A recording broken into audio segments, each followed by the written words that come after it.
2 Kings. Far from anywhere, white desert sand shimmers blue beneath a dragon moon. In this wasteland beyond the reach of men stands a hall, all but invisible against the glittering sea, erected for a single night and a singular purpose. This is the Sicilium of sacrifice, and within its walls the fate of mortals is debated and decided by means most sinister. 2 dead kings face each other across a golden table, ancient and priceless beyond measure, bearing the dings and scratches of crowns and scepters from 100 kings stretching back 1,000 years. Stern eyes in a sunken face scour their enemy. Tired eyes in a haggard face do the same. The tension between those glares arises a panic within me I cannot abide, and I turn away. My pilfering eyes steal what little lore they can through the murky lamplight and cloying smoke, straining and focusing with patient longing until shadowed shapes become men. Behind each king looms his respective Shigo Naga, his holy man, each in the robes of his office. A lifetime of stringent zeal weighs heavy upon their brows, paining their faces into permanent sneers. These men are unreasonable, beyond both concession and compromise, for logic has no place in faith-based fanaticism.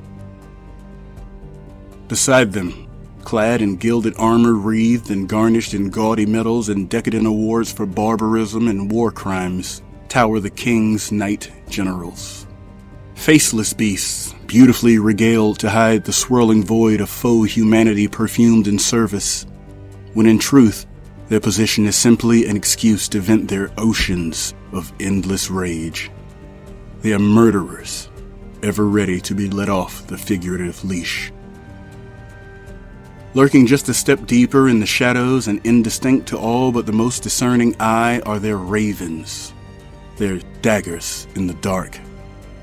Soulless animals, perverted and sadistic, nothing more than romantically named assassins. This room has no heart. That is, no queens. The tired king leans over the table, his mournful eyes made milky with time. He searches the tabletop and finally, I pay it its due attention. Raised a hair's breadth across its surface, a faint outline reveals itself. A map, a faithful likeness of my inheritance, the land of my birth. Fumashan. Removed from the damage they create, these kings play a game with the lives of my subjects. In essence, they carve up my soul. The tired king's finger touches the map. I watch as 10,000 souls leave their broken bodies. Inside, I feel their deaths like the loss of a child, or a limb cut away while I seethe in impotent rage. The stern king nods. They both observe as the land dies. Fields go untended. The elderly are sacrificed to winter as infants starve, clinging to emaciated breasts. Across the map, a fleet of ships appear, and fortunate ones praise my name. Stern eyes slash across the land, seeking a suitable place to execute their wrath. A bony finger taps the golden plains, and fields become food for the troops. Armies gather and swell, fishing towns become dilapidated ruins, rivers become streams, thieves become murderers, and atop this poverty, merchants and monarchs erect statues to my greatness. I see it now. I understand. While keeping my mind doggedly focused, I build the greatest army the world has ever seen, one capable of battling a god on even footing.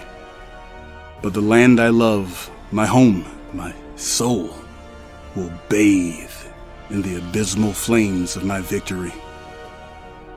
Again, I turn to the king's stern and tired eyes, my ego and my humanity, my pride and my heart waging war for my spirit, the twin sides of majesty making a game of the lives I am sworn to defend and improve. yet I plunder and sacrifice them by the thousands, without guilt or grievance. To kill a god, must I become a devil?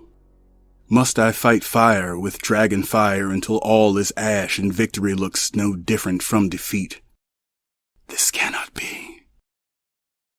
There must be more, yes? Or is it all as it has always been, only now I am made aware? Finally matured beyond the fantasy and lies, is this what it is to rule? To suffer and dole out suffering? To weep and ache for those I deemed fit to be but kindling to the flames of my ambition until I forget they are people.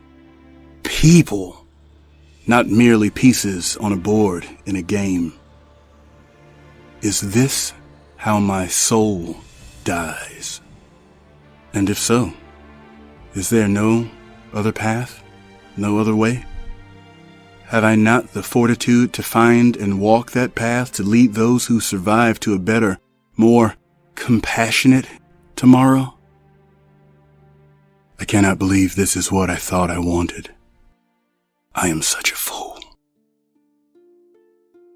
I watch the game unfold with anxious eyes, slurping boorishly each move, every cause, each effect, and when the game ends, I make them play again. For in every man there are two kings, and only one can rule.